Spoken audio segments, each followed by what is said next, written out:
ادوات ايه هتخليك تشتغل 10 اضعاف شغلك في دقايق؟ يا جماعه لو انت حاسس ان وقتك مش مكفيك وان الشغل متراكم، خلي الفيديو ده دليل ليك. النهارده هنتكلم عن 3 ادوات ذكاء اصطناعي هتزود انتاجيتك ل 10 اضعاف وفي وقت قياسي.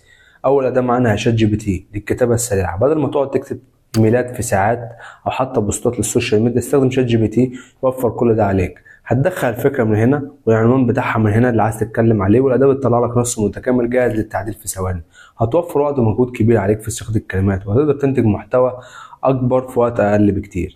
تاني اداه معانا هي كانفا اي اي. لو انت مش مصمم، كانفا اي اي هتوفر عليك الموضوع ده.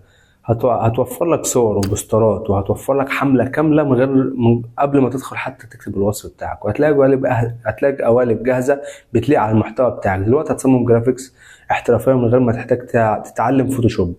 تالت اداه معانا هي اوتر اي اي للتفريغ الصوتي. لما يكون عندك اجتماعات او لقاءات بالفيديو، بدل ما تقعد تكتب مقالات وملاحظات لمده ساعات، تشتغل باوتر اي اي.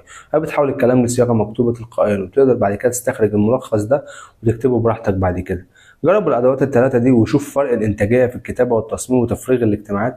هتشتغل 10 اضعاف شغلك. ولو استفدت دوس لايك وشير، وتشترك في القناه عشان يوصلك كل جديد. ومن رايك ايه اكتر اداه ممكن تنفعك فيهم؟ اكتب لنا في الكومنتات. وبس كده، سلام.